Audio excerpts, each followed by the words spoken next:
Well, tonight, 10 News First has proof that Scott Morrison was warned of a potential crisis in our supply chains as far back as last October.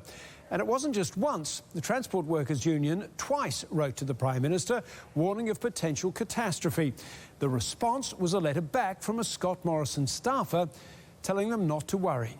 Now, just as the union predicted, the shelves are empty and it's a mission for most people to even get a single rapid test. The union says the worst of the chaos could easily have been avoided.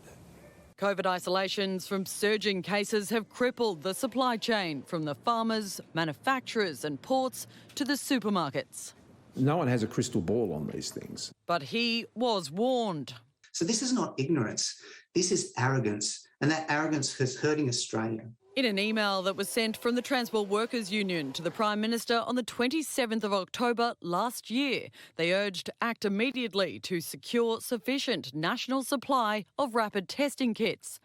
Vaccine supply issues put transport workers and supply chains at increased risk of virus exposure. The federal government cannot repeat these mistakes when it comes to rapid testing. There's a pattern of conduct now where this government has ignored critical industries, both for vaccine rollout and for rapid antigen test access. And the result of that is hurting Australia. The union had also reached out a month earlier, on the 8th, during the Delta outbreak, writing any move to reopen the country without shoring up our health defence risks further debilitating lockdowns, restrictions and economic disruptions, and saying government-funded rapid antigen testing is a necessary tool to secure the economy and save lives.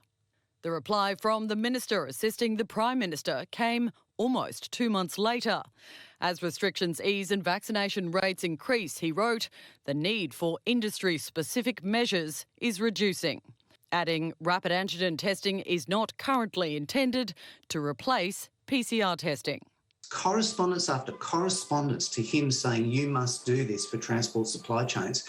He ignored that. He said no, and we're reaping the terrible consequences of it now as the Australian community. It's a consequence that everyday workers are now having to deal with. How many politicians pay for their RAT tests? Absolutely none. We're supposed to be the essential workers, suppliers with the RAT test. Economist Jim Stanford has called the state's and federal response to the Omicron wave one of the worst policy failures in Australia's history. We've shot ourselves in the foot and snatched defeat from the jaws of victory. And this is where we failed to learn the lesson that keeping people healthy was the first priority of a strategy to help our economy through COVID.